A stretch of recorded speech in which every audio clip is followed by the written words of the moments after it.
Thanks again for tuning in to yet another video. Memphis coming at you live from the West Coast yet again, San Jose, California. So let's take a look at my 2020 Lowrider S T. So it's not Lowrider S Sport Touring, it's Lowrider S Special Touring. So that's why I keep on calling it 2020 FXRT ST, because it's Special Touring.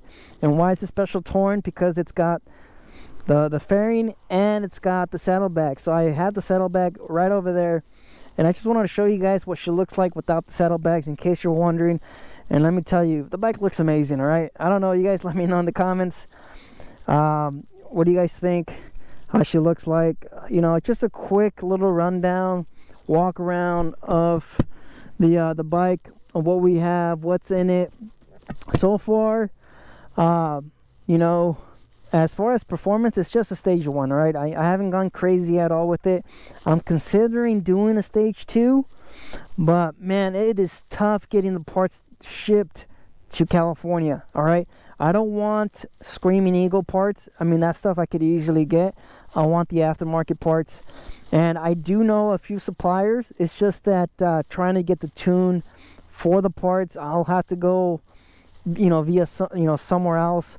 I really want to do it myself, but as far as, you know, trying to get a decent tune for the bike for a stage 2, nobody wants to ship me anything. All right, because I live in California. I've tried, you know, 3 different tuners, and everybody, as soon as they see California, they say, no way, we're not shipping you anything. So I'll have to, like I said, I'll either just pay somebody else to do it, because I know a few others that are willing to do it, but of course I have to pay.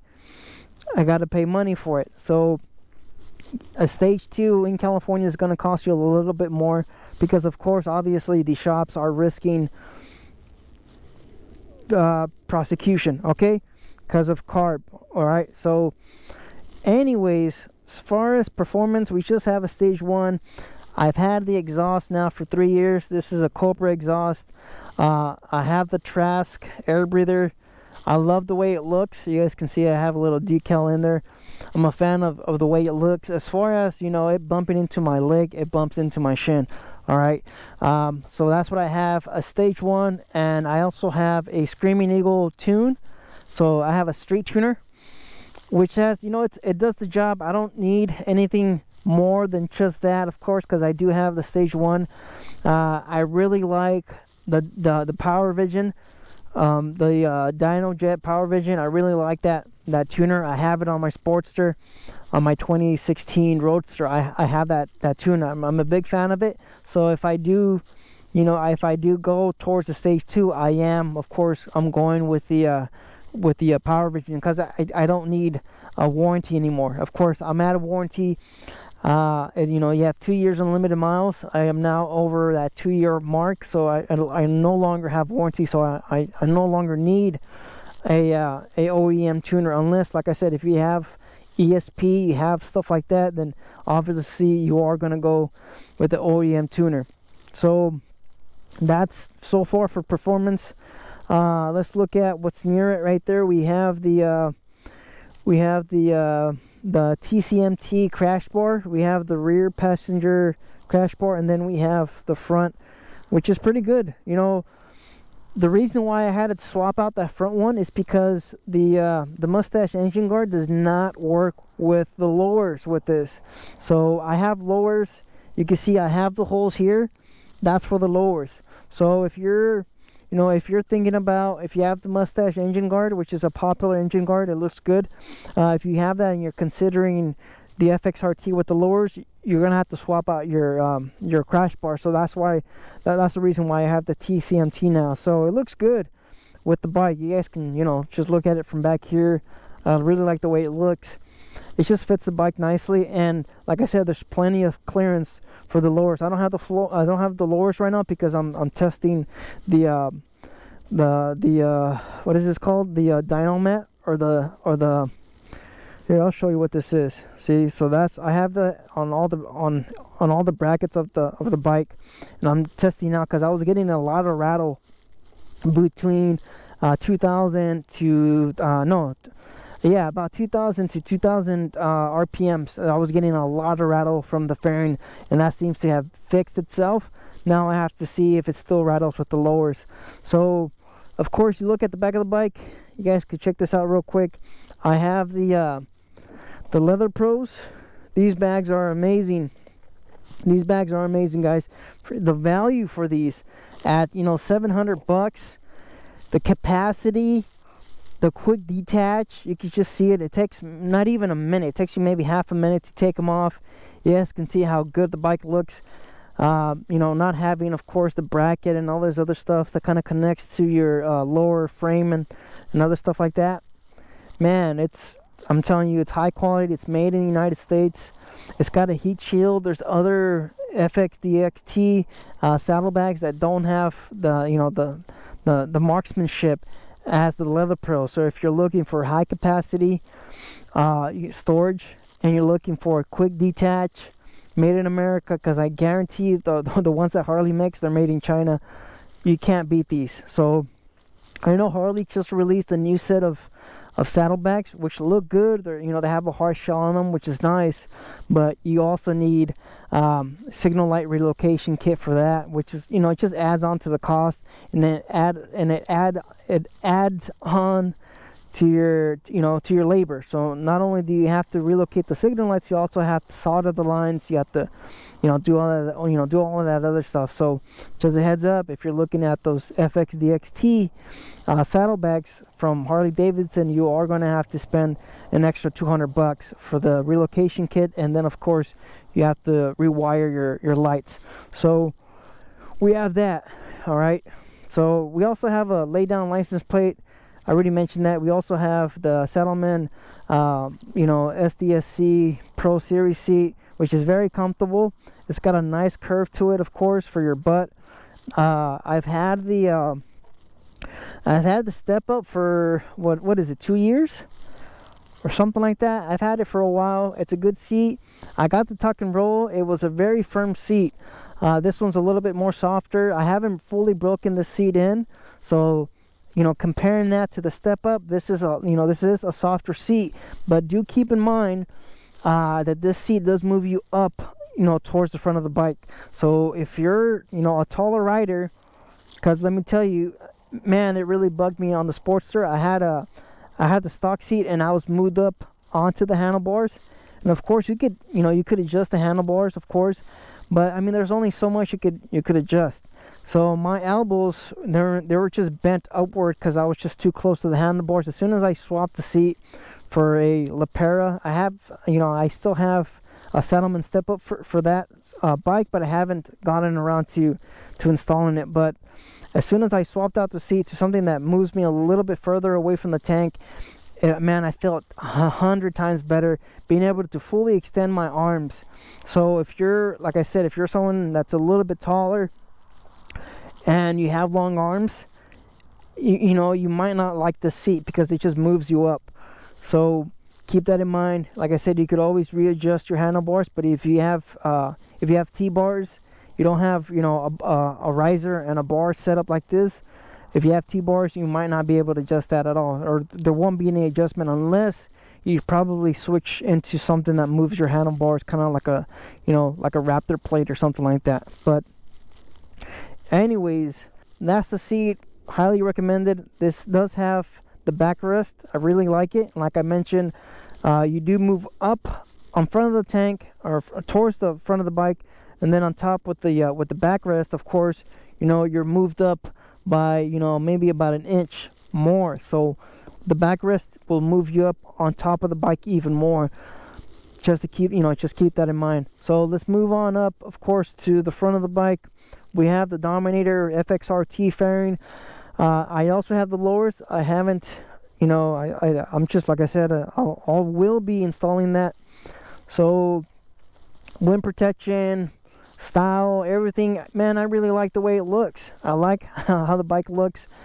Like I mentioned, ever since I saw NorCal's FXLRS on Lady Lost channel, it grew on me. I think I've seen it quite a bit. I've been looking at it. I really like the Road Warrior fairing, but after, I'd say, the last few months, I really started to kind of get that itch for the FXRT fairing. So is the Dominator perfect? In my opinion, it's not perfect. All right, it's got some flaws. It's got 3D printed parts. The gasket, some of these parts, they don't fit. It's just the fit and finish is not quite there. You have this gap that's not fully even, stuff like that. A lot of the parts are unfinished. I've sanded down some of this edge right here just to kind of smooth it out, of course. I would say, I think, based off of groups, because I also joined a FXRT group, it seems like everybody seems to have a better experience with JD Customs. It's just based off of, the bracket and the quality of the fairing. The bracket on this thing from Dominator, it is complete dog shit. I'm sorry, Dominator. Alright, I paid quite a bit of money for this thing, and for that lower bracket, which was, one of the major issues based off of what I've communicated with other people. I've communicated with people in the Facebook group, and I've communicated with people on my Instagram. People have reached out to me with similar issues. That lower bracket, it doesn't fit. The angle of the lower bracket is wrong. Based off of what other people have mentioned to me and messaged me about, Dominator is aware of the faulty lower bracket. I don't know if they're working on a new one or if they're planning on changing it. Somebody was promised a new lower bracket and they never got it.